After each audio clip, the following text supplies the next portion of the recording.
could you imagine if me and you actually built a house? I mean, with our hands, not got someone to do it or finance Speak it. for yourself. My DIY skills have increased significantly in the last 15 years. To the level of building a house. I can call on a few people. See, I'm on about me and you doing it. Could you imagine if we actually laid bricks? Welcome to Inside Property and Finance Podcast with me, Steve Hand, and my business partner, Paul Rawson. Paul McFadden is here somewhere in spirit. He's away again. He is working. So today we're going to talk about the growth, aren't we? So you start off as a investor or buying your first property as a landlord. Mm-hmm.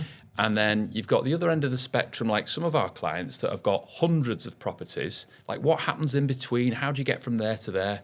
Let's unpack some of that stuff. So most people take about 20, 25 years to get there, don't they? But you can do it a whole heap quicker. Yeah. With knowledge, I guess, yeah? Yeah. How did you get there? So put it in between a couple of bookends. So we're going from maybe a 2-bed, two up, 2 down, typical starter buy-to-let. Yeah. You might move through, and also we're going to unpack this a little bit more in a second. You might move through to a HMO. Yeah. Multi-unit, do a bit of SA, buy a portfolio. Mm-hmm. What else? Convert commercial to resi. Yeah. And ultimately, you might even start coming out the ground, new build. Yeah. So how do we go from there to there and all that stuff in between? Yeah. And is it reasonable to accept that most people will stick with one strategy, or is that a bit naive? Are people more likely to have a go at everything and then find their niche at some point on that journey? Let's think about the guys who we know who have got to the upper end. Mm. Very, very few, if any, that I'm aware of have gone straight to that point. Yeah, I know of people who have done it, not our clients. I don't think we've got any clients who've gone straight to 5 million GDV out the ground developments. Yeah. It is possible. You know, and there's funders who will help people get there. I tell you what, why don't we knock that one out of the park first, in a nutshell, and then come back to but most people go through this process. Various iterations So, as you know, there are funders out there who will see past you needing a deposit for a development, and we're talking even up to about 10 million. Yeah. So they'll fully fund it. Yeah. They won't require you to have a hefty PG, like most people. They won't require you to have principal experience. Yeah. They're just looking for professional experience. That's right. Oh, by the way, PG, just for those people that might not know, personal guarantee. Yeah. When you're borrowing a lot of money, you have to guarantee a percentage of that loan, usually 20, 25%. Yeah, so you'd have to be worth 2.5 million if it was a 10 million development, yeah? Yeah.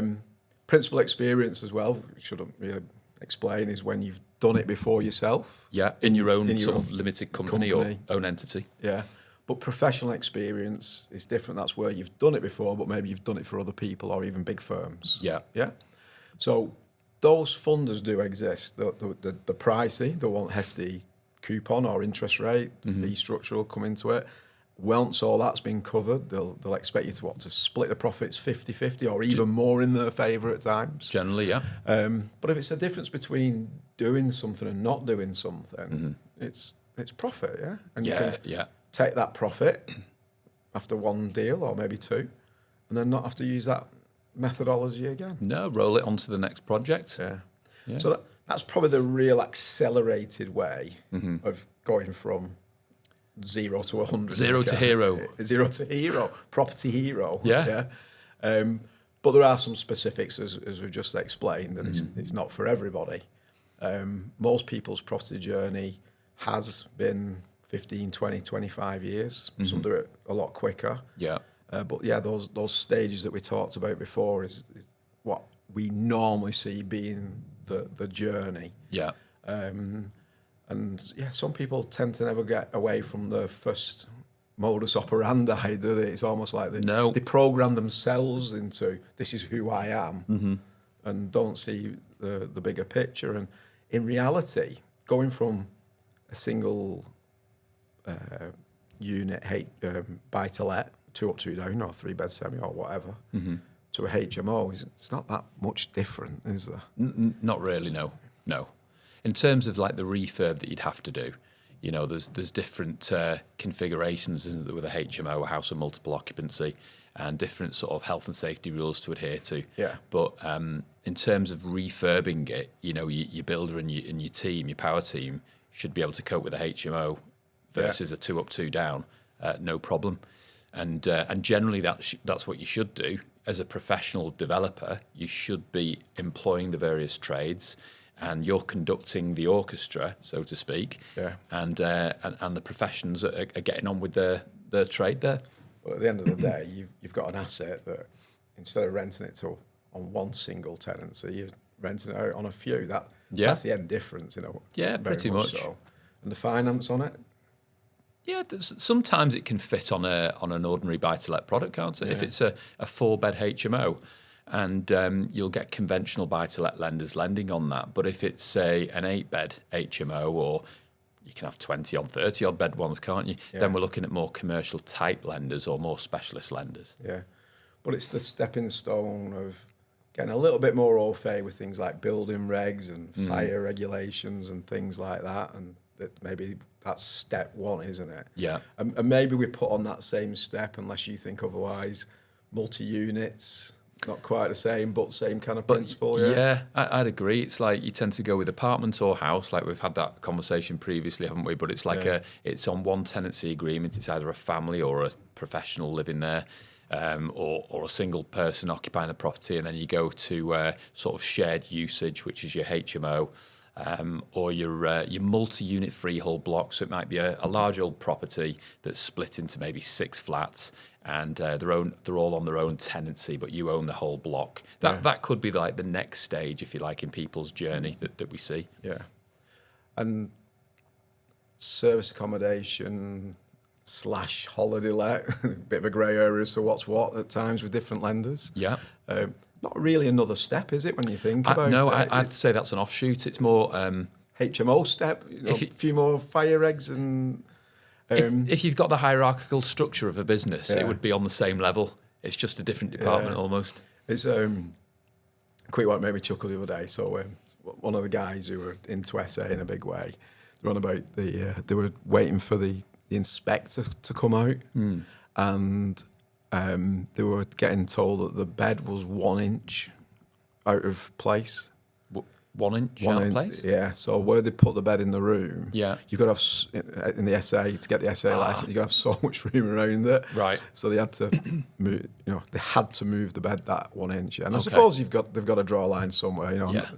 Inspectors got to do their job. I'm not having a dig, but it's almost like, really?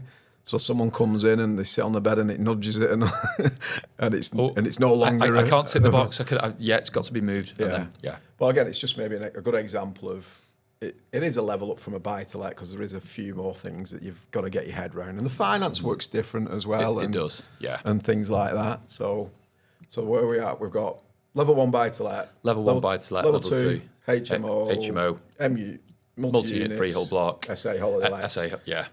Different in nature, but not too dissimilar to the starting level, yeah? No, yeah. So, and I know there can be usage class changes for HMOs and stuff, but let's call it, I'll speak in layman's terms, proper usage class changes. So you're buying an office block, or you're buying a retail premises, and you want to change that into residential, then you'll move from a commercial use class to a residential use class. And sometimes, like in England and Wales, you can get permitted development, so it's fast track to full planning to do that.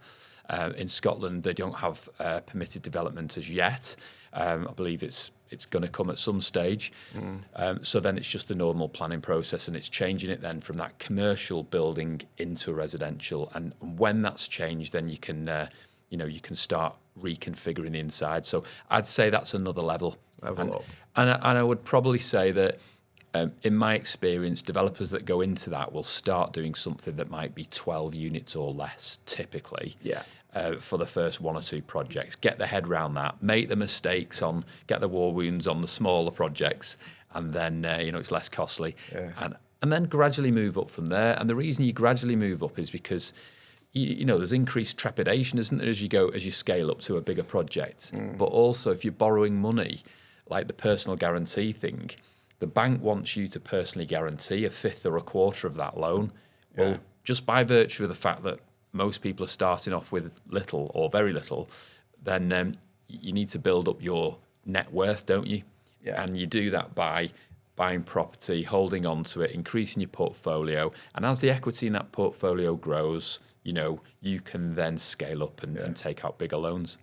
Relating it back to finance, these steps, though, it's not a massive change in the funding, really, is it? A buy-to-let to HMO, SA, and quite often these things are light touch refurbs, more so. So if we settle on those steps 1 and 2, I'm going to propose step 3. We call it the heavy refurb. Heavy refurb? Heavy refurb. Because now we're probably looking at bridging finance becoming part of the deal. Yeah. Bridging and development finance, perhaps even. Yeah. We don't just need now a decorator, a spark, and a plumber. We need some maybe serious structural changes in heavy refurb, or it's a more intense. It is, yeah. I mean, perhaps beyond what's the best way? Perhaps beyond the decent DIYer's remit. Yes. Yeah, and of course, everyone needs to sign off electrics and things. We're not promoting that you do it yourself, but you really are having to bring people in to change that property in whatever way, shape, or form. Definitely, yeah. You can't really just have a go at this yourself. Yeah, and it's not to say that you've got to go step 1, step 2, step 3. We're talking about a number of steps here ultimately, I would think. And it might be that a lot of people go 1, 3, 4, 6. Or, you don't have to go through every one, but we're just trying to explain what we've seen over the last 20 years of what our investors have and clients have gone through. What's a typical sort of progression that you see? And it's as you've said there, and the heavier refurb, I like that, because if people haven't taken out bridging finance before or development finance, this could be their first time they're doing it. When they're refurbing a property, they might just use savings or a bit of their own money or whatever. Same with a HMO. But when you come to do a conversion, we're talking bigger numbers. For most people, they're going to have to borrow that money. And what the steps are that you'd normally bridge in to acquire the asset. So you're buying, let's just say it's an office block, and it can lend itself to convert into 12 apartments. You buy it with a bridge, so it's yours now. You've got that. You get your use class change and various professional reports and stuff that you get done. Well, I think you might be going to step 4 here. Do you think? I think you might be, yeah. Oh, well, should we scale it back a bit to maybe 6 units? Just do a big old house conversion? I don't know. It's just an opinion, isn't it? But no, because then you've got the multi-unit freehold block. You've got your HMO and your multi-unit freehold block, which is like... We need more than a staircase here. I think we need like a triple ladder, an extension ladder to cover all these things. Do you think? We're going. Yeah, right. It's fine. It's good. Yeah. Heavy refurb. Maybe you're not changing it as well, but you're really getting into the gubbins of construction and a more complex form of finance that you know better than most about bridging and development and things. Actually, a good example of a heavy refurb, because look, one project that I'm on with at the moment, that development finance is what I looked at, but we've ended up going with a lender that's actually not a development finance lender, it's a heavy refurb lender. Right. Now, the definition with them is the purchase price and the construction costs to refurb that property. The construction costs generally aren't more than 100% of the purchase price. So in this example, the purchase price, give or take, is 2 million quid. The refurb is 2.3 million, so it's a little bit more, but there's some flexibility. So we've managed to get this through on a heavy refurb type product. Wow. But if it was an out-the-ground project, so there's nothing there at the moment, it's just land, and you're building out the ground, your construction cost would be a lot heavier than 100% of the purchase price of that land. Yeah. So it wouldn't fit on a heavy refurb product. So, yeah, I would say that it could be a smaller conversion, but it's like a medium to heavy refurb, reconfiguration job. And I know it's obvious to me, but for people out there, the benefit of it being on a heavy refurb rather than a... Well, in this example, the benefit is that there's no exit fee. Now, an exit fee is charged. So when you get into these types of lending, you've got, as you know, you've got your entry fee, which might be 2% of the loan. Yeah. And then you've got your cost of finance, which could be, let's just say it's 10, 12% per annum, something like that, give or take. And then you've got when you leave that finance, you've got your exit fee, which typically is 1% of the loan. Yeah. Actually, it can be 1.5% of the loan or 1% of the end value. And that's quite significant. If you're building something that's got an end value of 2, 3, 4 million pounds, like 1% of that end value, if it's done that way, it's 20, 30, 40 grand. Yeah. So the reason that we've gone with this funder is because the interest rate's still very attractive, but there's no exit fee. So cost saving. Cost Simple as saving, that. yeah. Brilliant. So recap. Buy to let. HMO, multi-units. You keep saying MUFB. That won't mean anything to people, will it? Heavy refurb. Where do we go after that? Heavy refurb with change of use, of course. Yeah.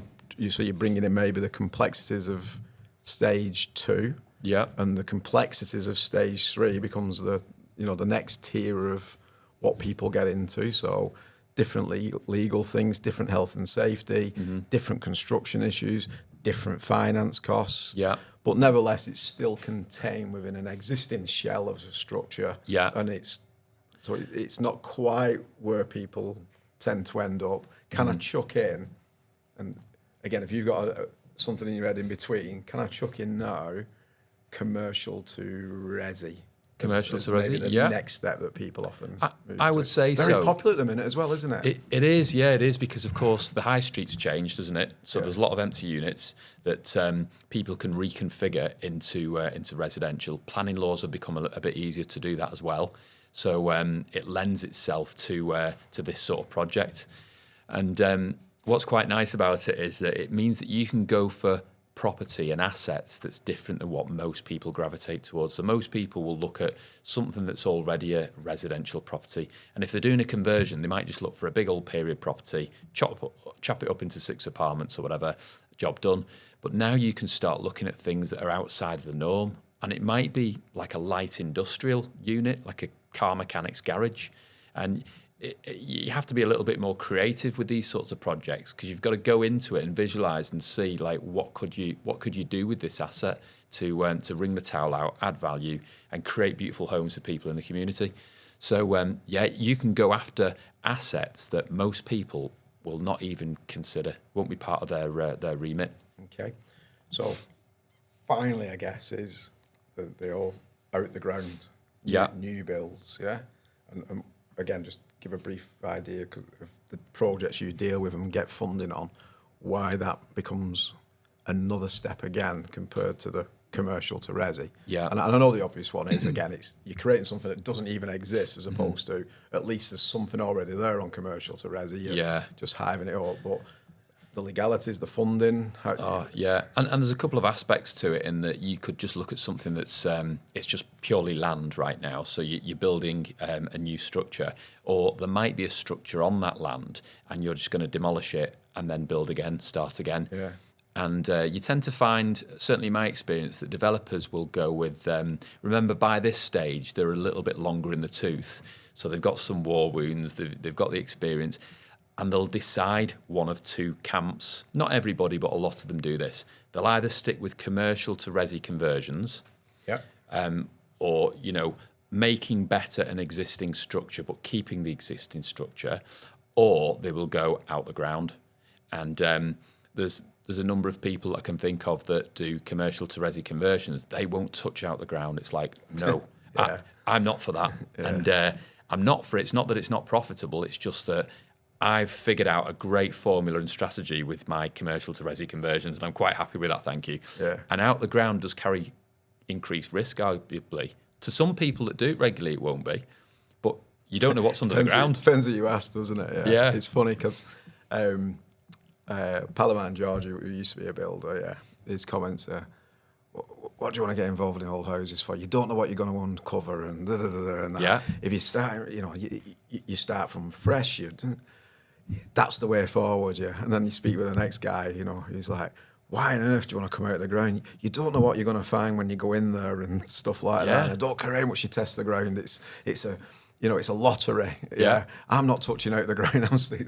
Horses are nothing wrong with it, is there? No, not at all. Yeah. And some people, again, you'll get different scales, won't you? Some will go for out the ground, but they'll look for, like, for example, large corner plots where they've got an existing structure, and then the ground around it, they might build 2 houses in the garden. Yeah. They might stay at that level, and that's fine, or build 2 or 3.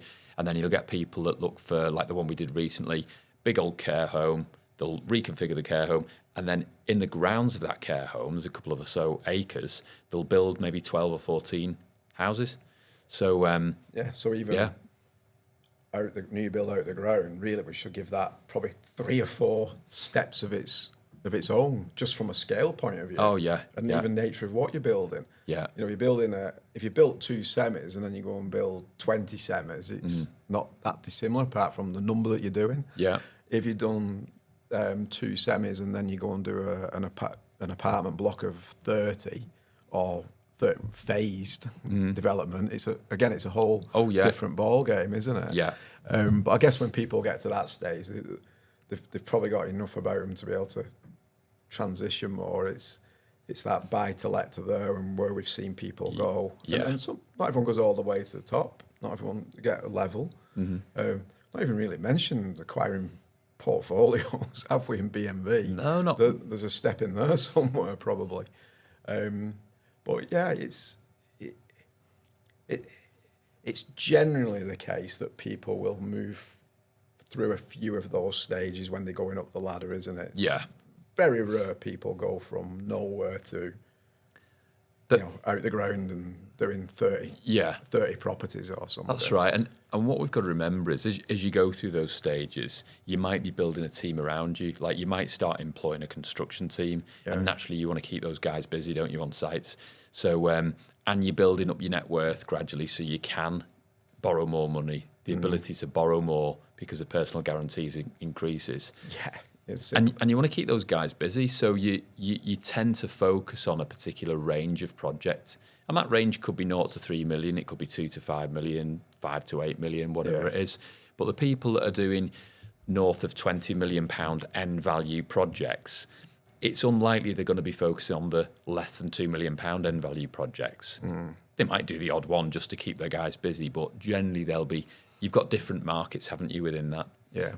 So I guess as well, we started with the structured 100% funding that ticks a lot of boxes that people can't, PGs, no deposit, not got the principal experience. But so again, just putting that to one side, if someone's relying on finance to do a project, the chances are that they're not going to get to do that project simply because they've not gone through at least a couple of steps building up to it, is what you're saying. Yeah. That's the realistic answer, isn't it? Generally, yeah. And when you've not got that experience, there are ways to get around that, of course. Yeah. But it does require maybe a main contractor doing the build and bringing somebody on your board of directors who's done this before. Yeah. Make them a shareholder. And if they've not got the deposit, they'll need an investor. If they've not got the PG, they'll need another investor maybe to cover the... Yeah. So it can get quite a messy situation, can't it? Which I guess is why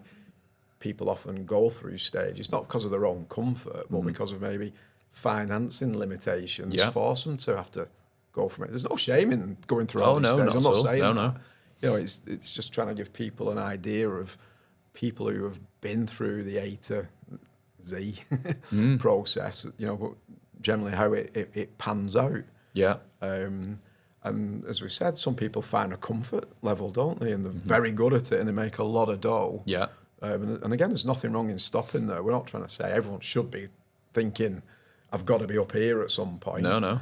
But if your ambition is to get there, maybe there's just a bit of an accelerated conversation that explains, well, there's a way of doing it, but you're going to have to give away a lot of the profit till you've done 1 or 2. Yeah. And nothing wrong with that either. That's what floats your boat. Or you've got to be prepared to maybe go up through a couple of gears till you get to the level that you're at. Or you could hang on someone's coattails and bring on an experienced principal developer to be part of your project and kind of JV with them, give away a greater share to them on the basis that they're allowing you to accelerate. And then, of course, as you get further up the ladder, you can do the same for somebody coming through and help them out. Why not? Strategy, isn't it? Strength in numbers, isn't it? Yes, there's so many ways, and that's what keeps it interesting. There's not just like one path. There's so many strategies. something for everybody. It's not that you're going to get bored and go into a total new sector like pharmaceuticals. You know, you just move into a different part within property. Yeah. So what's the summary in that? Is it don't sell yourself short, don't cut your ambitions short. You can get up there if you want to. Yeah. But be prepared to move up through a couple of gears. It might be necessary, if not by the nature of the scheme, just by the scale of the scheme. Yeah. You've got to go from I smaller think to so. bigger. I think you just got to be honest with yourself and say, what do I truly want? What do I really desire? What's my mountaintop? And that's different for everybody, isn't it? Yeah. And if you want to be right at the top there, accept that, and you want to be there, you're an impatient bugger, and you want to be there quicker, then accept that you've got to give away some of your profits. But that's not a bad thing. No. If it lifts you and allows you to get there quicker. And you don't have to do it forever. No, not at all. Means to an end, as the saying goes. Yeah. So I saw this plot of land on the way in, right? It's 19 hectares. I've never knocked a nail in my life. Can you get me some money to develop it, please? Oh, certainly. Yeah. Yeah. 100% funding, sir. Yes, please. Yes. What kind of certainly. rate? Oh, very attractive. Yeah. Yeah. Mates rates. Yeah, we can do it at cost. No, I'm sure. No exit fee. Yeah, no exit fee. Yeah. Maybe chop the facility fee in half. Yeah. Can you find the contractor for me as well and get them to do the job and just send me the profit at the end? I know a few chippies. Yeah. Yeah, I can sort that. I'm sure I can sort everything. Actually, you know what? Knowing mine and yours capabilities when it comes to even DIY, could you imagine if me and you actually built a house? I mean, with our hands. Not got someone to do it or finance Speak it. for yourself. My DIY skills have increased significantly in the last 15 years. To the level of building a house. I can call on a few people. See, I'm on about me and you doing it. Could you imagine if we actually laid bricks? Eco bricks, Isotech. There we go. Isotech. That's another podcast that coming up soon. Yeah? Yeah. Watch this space. Watch this space. Yeah. Eco technology. Save the planet and save money at the same time. Doesn't get better than that. Nope. Does it, Mr. Laurenti? No. So on that note, we're going to end today. That's been wonderful. Thank you for your company, Mr. Rawson, once again. And yours. And thank you to everybody there. Any questions, comments, thoughts, whatever, put it in the comments and we will respond ASAP. Bye for now.